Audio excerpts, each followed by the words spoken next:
2017-2018 was a year like no other for the Caribbean, and in particular for the OECS member states. 2017 was the year that imprinted on the canvas of our consciousness the elemental condition of vulnerability that characterizes our placement in the global order of things. It was a year of convergence of storms of all kinds: hurricanes Irma and Maria, changes in the political weather internationally, with deep implications for the Caribbean and its diaspora, wherever they may be. In a very broad sense, the climate has changed for small island developing states, particularly for Caribbean SIDS. Climate change now poses an existential threat to the lives and livelihood of Caribbean people, and the scale and intensity of its destruction, whether slow or rapid onslaught event, threatens to permanently roll back decades of socioeconomic progress. Changes in the international political climate in the past 3 years have been equally tectonic, with unprecedented shifts in cherished international values and principles, the rise of antipathy, xenophobia, and authoritarian power, and a retreat from multilateralism. These changes also threaten the voice and standing of small states on the international stage. Relatedly, there are the changes in the economic climate marked by the volatility of international markets, growing global inequality, and the unilateral imposition of discriminatory rules and protocols inimical to the resilience and economic survival of small states. The pace at which these changes and challenges have come necessitates an examination of the responsive capacity of our public institutions if they are to provide the answers and shape the solutions that the situation requires.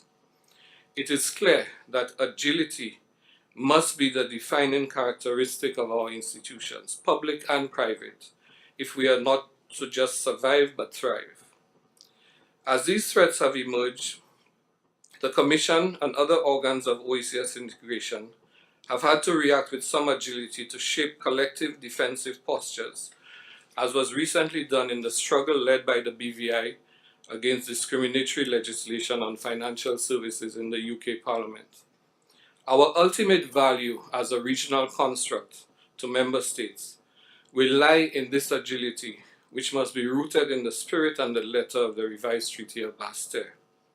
This is what propelled our engagement in the face of the climatic Armageddon unleashed on the member states of Anguilla, Antigua and Barbuda, the BVI, and Dominica.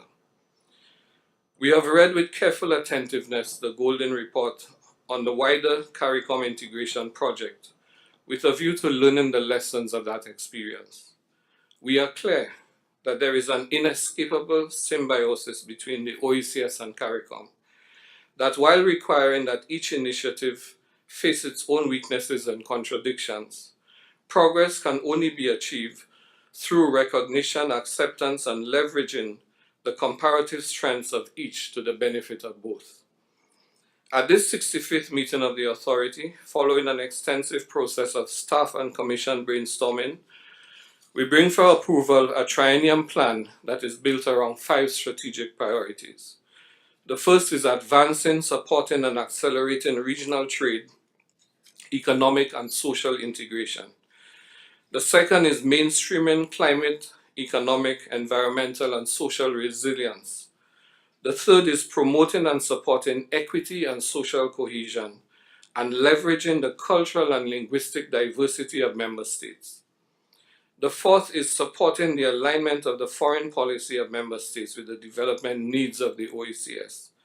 And finally, closer to home, aligning and strengthening the institutional systems of the Commission to effectively deliver its mandate. Since the last meeting of the Authority, we have seen the most inexorable expressions of the people's will in Antigua and Barbuda, in Grenada, and in Barbados.